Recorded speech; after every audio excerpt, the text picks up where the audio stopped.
Time for a quick come and sit there, that's Oh, come here, you and half a mucky pup. Hold your head still. No, Mum, that's my teacher. Oh, yeah, you got a teacher's face. Thank you. You don't mind if we sit here, do you? Only it's such a relief. No, I no. can't begin to tell you about my legs. Oh. Thank you. If you don't mind if I rush my food, Mrs. Abbott, I'm in a bit of a hurry. Oh, please do. Just a wheat tea for me, love, and a banana split for my little soldier. I wanted chips, Mum. No, you don't, my duck. Bless him. Of course, with me, you know, the legs come from the stomach. What, directly? Oh, yes. Well, my little soldier will tell you he's seen his mum struggling with her stomach, haven't you, Frank? I wanted chips. No. Of course, you know I hemorrhaged for 3 days. These gigantoburgers are filling, aren't they? Well, I did. And then, of course, on the 3rd day, they took me in. But do you know, when I come round, half my tubes had gone. Well, I hope you managed to carry on with the other half, Mrs. Abbott. That's why I couldn't come to your parents' meeting, you see. Well, that's understandable with your legs coming from your stomach. Yes, well, of course, they went, though, didn't they? Well, Them Indian people. just as well, I suppose. Somebody for me to talk to. Yes, but I mean, it's funny, isn't it? You know how pushy they get. Everybody was, in fact, invited. Yes, but they had to go, didn't they? Well, good day, Mrs. Abbott. Enjoy your Indian tea, won't you?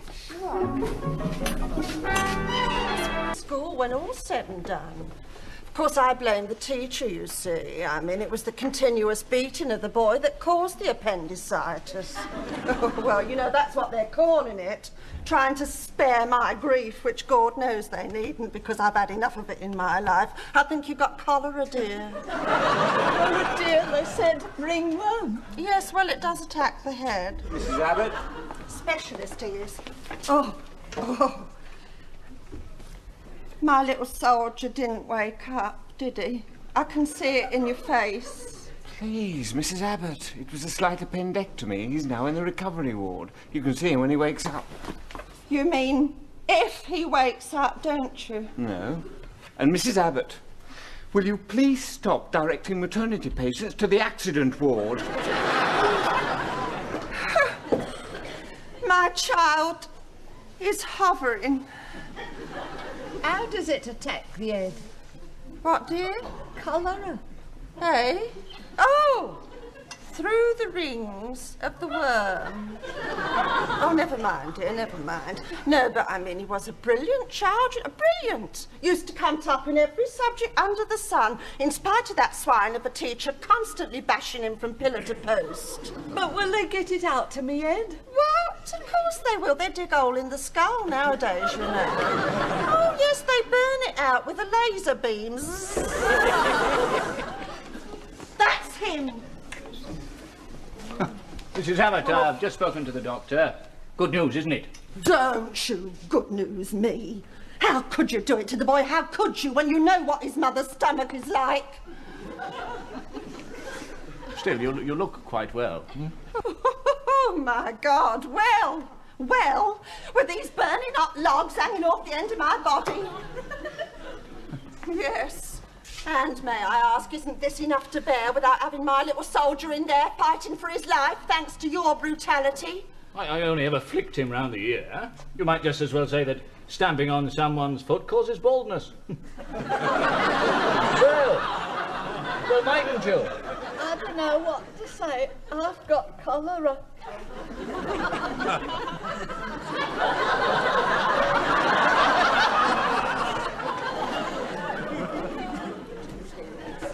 Mrs. Watts, Dr. Stryker will see you now. No, I'm going up St. Thomas's. Nobody's drilling holes in my head.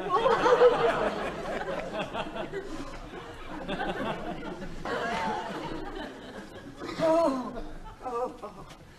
Don't ask me how I dragged these legs up here, because I do not know.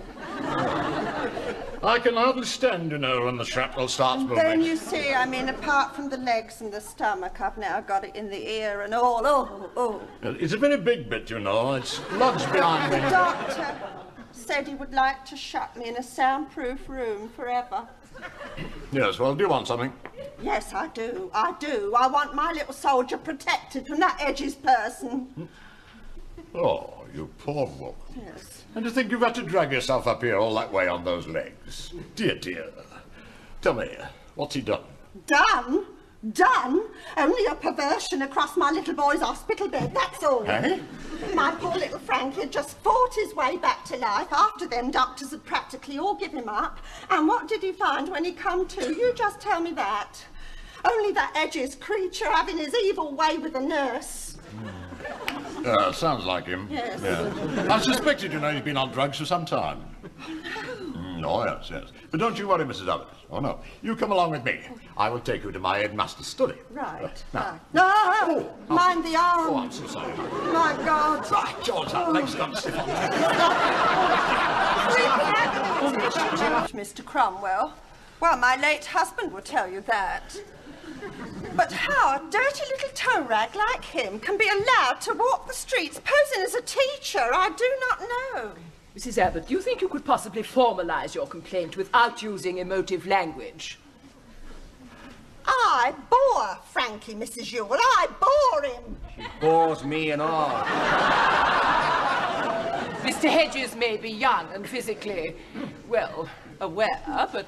Anyway, after a hard day's work at school, teachers haven't got the energy to go around assaulting nurses. I did once. My God, another one. On the promenade at Bognor. But she wouldn't let me have my way, you see, so I thumped her on the buttocks and trotted away down the sands, shouting, "Ya boo, Saxton Annie!" Mr. Edges, sir, for questioning. All right, Constable, you can get back on the beat now. There's a budgie with hydrophobia on the loose. Mr. Hedges! Mrs. Abbott, how are the legs? Oh, I can't even look at him. He makes my temples pound. Hedges, nursing is a vocation. You might have pulled the curtains across the bed first, boyo.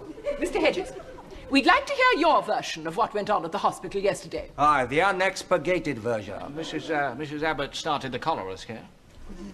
Your obscene exhibition with that nurse in the ward. You didn't know my little soldier woke up and saw you, did you? The nurse? Oh, yes, the nurse. Yes. Well, yes, there were 3 of them, actually. Yes, I chloroformed 2 for later, and the one I actually got onto the bed, big Swedish peach, she was. There was no nurse in the room. The orgy was me kissing a rather wonderful girl who had just consented to become my wife. Oh, yeah. That's different, isn't it? That's different. Oh, well, my little Frankie must have been delirious then, mustn't he? You know, they must have given him too much anaesthetic. Forget delirium. Might I suggest good old-fashioned paranoia?